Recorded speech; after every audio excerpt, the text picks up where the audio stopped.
السلام علیکم ورحمۃ اللہ وبرکاتہ ان الحمد للہ والصلاة والسلام علی رسول اللہ اما بعد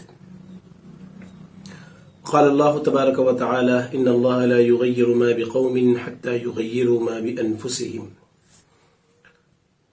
محترم اور مکرم ناظرین، صدائے حق میں آپ تمام کا ایک مرتبہ پھر سے استقبال کرتا ہوں، اور آج جو ہمارا عنوان ہے، جو ٹاپک ہے، وہ ہے موجودہ حالات اور ہم۔ محترم اور مکرم ناظرین، آپ جانتے ہیں کہ ہم لوگ جس ملک میں جی رہے ہیں، پہلے یہ ملک محبت کی مثال کے طور پر پیش کیا جاتا تھا۔ یہاں کے باشندے سب مل جل کر رہتے تھے، ایک دوسرے کے ساتھ دکھ درد بانٹتے تھے، اور بہت اچھا اس کا اثر ساری دنیا پر پڑتا تھا۔ لیکن اب ہم ایک بدلے ہوئے ہندوستان میں جی رہے ہیں، اور یہ بدلا ہوا ہندوستان جو ہے، اس کی پہچان موب لنچنگ سے ہے، فرقہ پرستی سے ہے، اسلام دشمنی سے ہے، ڈکٹیٹرشپ سے ہے۔ غرض یہ کہ پہلے کا جو ہندوستان تھا وہ ہندوستان اب نہیں ہے، اور جیسے جیسے حالات بدل رہے ہیں اسی قدر ہماری ذمہ داریاں بھی بڑھ رہی ہیں، اور ضرورت اس بات کی ہے کہ ہم اپنی ذمہ داریوں کو، اپنی ریسپانسبلٹیز کو ادا کریں، اچھا رول ادا کریں، تاکہ ایک عزت اور سربلندی، جو ریسپیکٹ ہونی چاہیے انسانیت کی، وہ باقی رہے۔ میں 2-3 باتیں آپ کے سامنے آج کے بیان میں رکھوں گا۔ پہلی بات تو یہ ہے کہ امت مسلمہ کی پہچان اس کے دین سے ہے، اس کے مذہب سے ہے، اور امت مسلمہ کی عزت اور ذلت کا دار و مدار اسی دین پر ہے۔ اگر ہم اس دین کو اختیار کریں گے تو اللہ تعالی ہمیں عزت و سربلندی عطا کرے گا۔ اگر ہم اس دین کو چھوڑ دیں گے، اگنور کر دیں گے، تو پھر ذلت و رسوائی ہمارا مقدر بن جائے گی۔ یہی بات حضرت عمر رضی اللہ عنہ کہا کرتے تھے، کننا اذل قوم فاعزنا اللہ تعالی بالاسلام، کہ ہم ذلیل قوم تھے، اللہ تعالیٰ نے اسلام کے ذریعے ہم کو عزت دی، اسلام کے ذریعے ہم کو ریسپیکٹ اللہ تعالیٰ نے دی۔ وَمَهْمَا ابْتَغَيْنَا الْعِزَّةَ بِدُونِهِ أَذَلَّنَا اللَّهُ، اور اگر ہم اسلام سے ہٹ کر کسی اور طریقے سے اگر عزت حاصل کرنا چاہیں گے تو اللہ تعالیٰ ہمیں ذلیل کرے گا۔ تو اس جملے سے، یہ تاریخی جملہ تھا جو حضرت عمر رضی اللہ عنہ نے کہا تھا، اس جملے سے معلوم ہوتا ہے کہ امت مسلمہ کی عزت اور ذلت کا مکمل دار و مدار جو ہے وہ اس کے دین پر ہے۔ تو آئیے ہم دیکھتے ہیں کہ اس وقت موجودہ جو صورتحال ہے امت مسلمہ کی، وہ ہمارے سامنے ہونی چاہیے۔ آپ دیکھیں گے کہ اس وقت پورے ملک میں جو مسلمان ہیں، ان کے عقیدے کے بارے میں اگر دیکھا جائے تو فاسد العقیدہ مسلمان بہت زیادہ ہیں۔ جن کا عقیدہ درست ہے ان کی تعداد کم ہے، صحیح العقیدہ مسلمان کم ہیں، اور فاسد العقیدہ مسلمان زیادہ ہیں۔ اسی طرح آپ کسی بھی مسجد کا جائزہ لیں تو آپ کو معلوم ہوگا کہ نمازی کم ہیں اور بے نمازی زیادہ ہیں۔ حلال اور حرام کی تمیز کرنے کی اگر بات آئے تو حلال کھانے والے کم ہیں اور لقمہ حرام کھانے والے بہت زیادہ ہیں۔ غرض یہ کہ دین کے ہر شعبے میں یعنی امت مسلمہ کی جو حالت ہے وہ یہ ہے کہ ہر شعبے میں، دین کے ہر شعبے میں بے دین لوگوں کا غلبہ ہے، نافرمان لوگوں کا غلبہ ہے، جو اپنے آپ کو مسلمان تو کہتے ہیں لیکن اسلام پر عمل نہیں کرتے۔ تو اب آپ سوچئے، جب امت مسلمہ کی یہ صورتحال ہے تو ہم عزت و سربلندی کے خواب کیسے دیکھ سکتے ہیں؟ اور ہم یہ بھی شکوہ کرتے ہیں نا کہ اللہ کی مدد ہمارے ساتھ نہیں ہے، ہم اسلام کے عالم بردار ہیں، اسلام کے پیروکار ہیں، اسلام کے فالوورز ہیں، لیکن اللہ کی مدد ہمارے ساتھ نہیں ہے۔ یہ ایک سوال ہے ہر امت مسلمہ کے ہر فرد کے ذہن میں کہ اللہ کی مدد ہمارے ساتھ کیوں نہیں ہے؟ اس کا جواب قرآن میں اللہ تعالیٰ نے دیا ہے، سورہ محمد آیت نمبر 7 میں، کہ یا ایھا الذین آمنوا ان تنصروا اللہ ینصرکم وَيُثَبِّتْ أَقْدَامَكُمْ، اے ایمان والو، اگر تم اللہ کی مدد کرو گے تو اللہ تمہاری مدد کرے گا اور تمہارے قدم جمائے گا۔ تو یہاں پر آپ دیکھیے کہ اللہ کی مدد کا مطلب کیا ہے، اس کے دین کی مدد، اسلام کی مدد، قرآن کریم کی مدد، شریعت محمدیہ کی مدد، اور مدد کا مطلب یہ ہوتا ہے کہ ہم اس کو فالو کریں، اس کو اپنائیں، اس کو سمجھیں اور اس پر عمل کرنے کی کوشش کریں، صحیح بات کی کھوج کریں، تحقیق کریں، سرچ کریں، تو ہمیں معلوم ہوگا کہ دین صحیح جس کو کہا جاتا ہے، صحیح دین جس کو کہا جاتا ہے، وہ کیا ہے۔ اور جب ہمیں صحیح دین مل جائے، ہم اس پر عمل کرنے لگیں، تو بس یہی دین کی نصرت ہے، یہی دین کی مدد ہے جو اللہ تعالیٰ جو ہے قرآن مجید میں بیان کر رہا ہے۔ تو اگر ہم صحیح معنوں میں مسلمان بن جائیں، یعنی اس آیت کا سیدھا سادہ مفہوم یہ ہے کہ اگر ہم صحیح معنوں میں مسلمان بن جائیں تو لازماً اللہ کی مدد آئے گی۔ یہ پہلا پوائنٹ ہے، اور اللہ کی مدد کا مطلب یہ ہے کہ اللہ تعالیٰ ہمیں عزت و سربلندی عطا کرے گا۔ جیسے کہ قرآن مجید میں اللہ تعالیٰ نے کہا ہے وَأَنْتُمُ الْأَعْلَوْنَ إِن كُنتُم مُؤْمِنِينَ، کہ اگر تم ایمان والے ہو، اگر تم صحیح معنوں میں مسلمان ہو تو اللہ تعالیٰ تم کو ہمیشہ غالب رکھے گا، سربلند رکھے گا، اور تم کو ذلت اور رسوائی سے جو ہے بہت دور رکھے گا، تمہارا ایک مقام ہوگا۔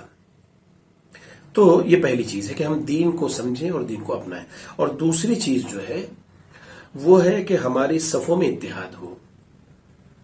ہماری صفوں میں اتحاد کا مطلب یہ ہے کہ آج ہم کفر کے سامنے، الکفر ملت واحدہ، کفر کے سامنے آج ہم منتشر ہیں، ہماری اجتماعیت پراگندہ ہے، ہماری جماعت یعنی ہماری اجتماعیت جو ہے ٹوٹ چکی ہے، اور جو اجتماعیت بکھر جائے، منتشر ہو جائے، وہ بزدل ہو جاتی ہے، کمزور ہو جاتی ہے۔ دیکھیے قرآن مجید میں اللہ تعالیٰ فرماتا ہے وَلَا تَنَازَعُوا فَتَفْشَلُوا، آپس میں لڑائی جھگڑا نہ کرو، اور اگر کرو گے تو تم بزدل ہو جاؤ گے، وَتَذْهَبَ رِيحُكُمْ، تمہاری ہوا جو ہے اکھڑ جائے گی، تمہارا رعب و دبدبہ جو ہے دشمن پر باقی نہیں رہے گا۔ وَاصْبِرُوا، صبر کرو، إِنَّ اللَّهَ مَعَ الصَّابِرِينَ، اللہ تعالیٰ صابروں کے ساتھ ہے۔ تو یہاں پر دیکھیے اللہ تعالیٰ یہ بتانا چاہتا ہے کہ یہ امت جو دین کی علم بردار ہے، جو اپنے آپ کو مسلمان کہتی ہے، یہ امت جو ہے یہ متحد ہو۔ اور اتحاد کا فارمولہ بھی اللہ نے بتایا ہے۔ کیا اتحاد کا فارمولہ ہے؟ دیکھیے اسی آیت سے پہلے اللہ نے فرمایا وَأَطِيعُوا اللَّهَ وَأَطِيعُوا الرَّسُولَ وَلَا تَنَازَعُوا فَتَفْشَلُوا وَتَذْهَبَ رِيحُكُمْ فَاصْبِرُوا إِنَّ اللَّهَ مَعَ الصَّابِرِينَ۔ یہ سورہ انفال کی آیت نمبر 46 ہے۔ اس میں اللہ تعالیٰ فرماتا ہے کہ اللہ کی اطاعت کرو، رسول کی اطاعت کرو، اور یہ دونوں کی اطاعت جب تم کرو گے تو تمہارا لازماً اتحاد ہوگا، اور اگر اطاعت نہیں کرو گے، اگر نافرمانی کرو گے تو لازماً تمہارا انتشار ہوگا، تمہارے لڑائی جھگڑے ہوں گے، تمہارے اختلافات ہوں گے، اور یہی اختلافات، یہ انتشار، یہ لڑائی جھگڑے جو ہے تمہیں کمزور کریں گے۔ تو یہ جو ہے قرآن کہتا ہے، فارمولہ بھی بتایا کہ ان اتحاد کی بنیاد جو ہے وہ کتاب و سنت یا اللہ تعالیٰ کی اطاعت اور اس کے رسول کی اطاعت ہونی چاہیے۔ اور یہی بات سورہ آل عمران میں اللہ تعالیٰ نے فرمائی کہ وَاعْتَصِمُوا بِحَبْلِ اللَّهِ جَمِيعًا وَلَا تَفَرَّقُوا، اللہ کی رسی کو مضبوطی سے تھام لو اور فرقے میں نہ پڑو۔ مطلب یہ ہے کہ اگر تم اللہ کی رسی کو مضبوطی سے تھام لو گے تو تفرقہ نہیں ہوگا، کیونکہ اتحاد ہوگا، سب لوگ قرآن کو فالو کریں گے، حدیث کو فالو کریں گے، اور پھر جو ہے کوئی اپنی رائے، اپنا اوپینین دین میں شامل نہیں کرے گا۔ اگر انسان اپنی رائے دین میں شامل کرنے لگے تو ہر آدمی جو ہے یعنی ایک اپنا اوپینین پیش کرے گا اور اس کے کچھ فالوورز ہو جائیں گے، تو دین کے اندر جو اجتماعیت ہے وہ ٹوٹ جائے گی۔ تو اسلام جو ہے بالکل سیدھا سادہ مفہوم، قرآن مجید بالکل سیدھا سادہ مفہوم جو ہے بیان کر رہا ہے کہ اتحاد جو ہے وہ تواصی بالحق کی بنیاد پر ہونا چاہیے۔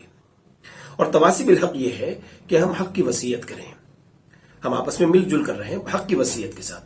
دیکھیے اس طرح نہ ہو کہ ہم کہیں کہ بھئی ہم سب مل کے رہیں گے، متحد سے رہیں گے، چونکہ ہم مسلمان ہیں، میری کمزوری آپ برداشت کرو، آپ کی کمزوری میں برداشت کروں گا۔ اگر یہ زاویہ ہے، یہ اگر نظریہ ہے تو یہ غلط ہے، یہ تواصی بالحق نہیں ہے۔ تواصی بالحق یہ ہے کہ ہم متحد ہو کر جئیں گے، میرے اندر جو کمزوری ہے، جو خامی ہے وہ آپ مجھے بتائیں، آپ کے اندر جو خامی ہے وہ میں آپ کو بتاؤں گا، تو یہ تواصی بالحق ہے۔ یعنی تواصی بالحق کا مطلب یہ ہے کہ جو کمزوری ہے اس کو فائنڈ آؤٹ کیا جائے اور اس کو بتایا جائے کہ یہ غلط ہے اور اس کو غلط ہی سمجھنا چاہیے۔ بدعت کو بدعت کہیں گے، شرک کو شرک کہیں گے، منکر کو منکر کہیں گے، اور معصیت کو معصیت کہیں گے۔ تو آج جتنی بھی ہندوستان کے اندر جو مسلم آبادی ہے اور جتنی ملی تنظیمیں ہیں اس ملک کے اندر ان تمام ملی تنظیموں کا اتحاد تواصی بالحق کی بنیاد پر ہونا چاہیے، اور اس سے اس کا خوشگوار اثر یہ ہوگا کہ جو عزت اور سربلندی جو ہم کھو چکے ہیں اللہ تعالیٰ وہ ہمیں واپس دے دے گا۔ یہ جو ہے سب سے بنیادی چیز ہے کہ تواصی بالحق ہونا چاہیے۔ تواصی بالحق کی یہی بات سورہ عصر میں کہی گئی، وتواصوا بالحق وتواصوا بالصبر، یعنی حق کی وصیت کریں گے تو جو ہے صبر کے مرحلے آئیں گے، اور اس کے بعد جو ہے اتحاد ہوگا، ہر طرح کی پریشانیوں کو، ہر طرح کی مشکلات کو جھیلنے کا حوصلہ اللہ تعالیٰ ہمیں دے گا۔ تو معزز اور مکرم ناظرین، میں آپ کو 2 پوائنٹ بتا چکا ہوں، اور تیسری چیز کیا ہے کہ اتحاد ایک قائد کی اور رہبر کی ماتحتی میں ہونا چاہیے۔ ایسا ایک رہبر ہو مسلمانوں کا جو پورے مسلمانوں کو لیڈ کرے، سب کی جو ہے نگرانی کرے، سب کو گائیڈ کرے، حق کی دعوت دے، توحید کی دعوت دے، شرک سے بچائے، شرک کے جو نقصانات ہیں اس سے بچائے۔ تو ایسا لیڈر جو ہے درکار ہے۔ آپ دیکھیں گے کہ آج جو ہے ہم مسلمانوں میں دین کا جذبہ بہت ہے، ہر کوئی دین کے جذبے کی بات کرتا ہے، اور جب دین کے جذبے کی بات آتی ہے تو اپنی جان کی بازی لگانے سے بھی ایک نوجوان پیچھے نہیں ہٹتا۔ آج آپ کہیے کہ دین کے نام پر جو ہے قربانی دو، کون سر کٹانے کے لیے تیار ہے؟ ہزاروں نوجوان آپ کے سامنے ہوں گے جو دین پر مر مٹنے کے لیے تیار ہیں، لیکن جب دین پر عمل کرنے کی بات آئے گی تو پیچھے ہٹ جائیں گے۔ تو جذبات کافی نہیں ہے، عمل کی ضرورت ہے، پریکٹیکل فیلڈ یہ جو ہے درکار ہے آج امت کو، تاکہ اس کے ذریعے سے جو ہے یعنی ہم اپنے اتحاد کا مظاہرہ کریں۔ میں آپ کو ایک مثال دیتا ہوں۔ شادی بیاہ میں ہم کیا کرتے ہیں؟ اپنے اپنے پریسٹیج کے مطابق، اپنی اپنی حیثیت کے مطابق ہم شادی کرتے ہیں۔ کوئی فضول خرچی کرتا ہے، کوئی 1 لاکھ روپے، کوئی 2 لاکھ روپے، کوئی کروڑوں روپے خرچ کرتا ہے شادی میں، تو یہ اتحاد نہیں ہے۔ ہر آدمی کا اپنا اپنا الگ نظریہ ہے، اپنے اپنے الگ انداز سے وہ شادی کر رہا ہے اپنے بچوں کی۔ اسلام کہتا ہے متحد ہو جاؤ۔ کس اعتبار سے؟ اسلام میں سادگی ہے، السذاجۃ من الایمان، حدیث کے الفاظ ہیں کہ سادگی جو ہے وہ ایمان کا حصہ ہے۔ تو ہر میدان میں سادگی ہونی چاہیے۔ شادی بیاہ اگر ہر مسلمان یہ سوچے کہ شادی بیاہ میں خالص اسلامی طریقے سے کروں گا تو اتحاد کیسے نہیں ہوگا؟ غیر مسلموں کو یہ میسج پہنچے گا کہ مسلمان جب شادی کرتے ہیں تو سادگی سے کرتے ہیں، یہ ان کی پہچان ہے، یہ ان کا یونیفارم ہے۔ تو اس سے جو ہے ہمیں پتہ چلتا ہے کہ یعنی اطاعت پر اتحاد کا مطلب کیا ہے۔ جذبات سب کے پاس ہوتے ہیں، لیکن اصل چیز ہے پریکٹیکل، یعنی ہم عملی زندگی میں جو ہے اسلام کی سچی تصویر بن کر لوگوں کو دکھائیں۔ تو اس سے جو ہے یعنی ملک کے حالات بدلیں گے، اور جو پوزیشن آج مسلمانوں کی ہے وہ بدلے گی۔ تو یہ چند باتیں تھیں، یہ چند پوائنٹس تھے، نکات تھے جو میں آپ کے سامنے رکھنا چاہ رہا تھا، اور میں امید کرتا ہوں کہ اگر ہم ان پوائنٹس کو فالو کریں گے انشاءاللہ تو اس کے اچھے اور بہترین نتائج ہمارے سامنے ہوں گے، اور یہ امت جو دھیرے دھیرے اپنا مقام کھو رہی ہے یہ امت دوبارہ اپنا مقام حاصل کر سکے گی۔ شرط یہ ہے کہ وہ دین کو سمجھے، اسلام کو سمجھے، اور اس پر عمل کرنے کی کوشش کرے۔ تو یہیں پہ میں اجازت چاہوں گا، اور پھر میں آپ سے انشاءاللہ ملاقات کروں گا، انشاءاللہ اگلے ایپیسوڈ میں ملوں گا، اور ایک اچھے عنوان کے ساتھ جو ہے اچھے ٹاپک کے ساتھ آپ سے پھر دوبارہ ملاقات ہوگی۔ تب تک کے لیے آپ اجازت دیں۔ اللہ تعالیٰ آپ کو خوش رکھے۔ والسلام علیکم ورحمۃ اللہ وبرکاتہ۔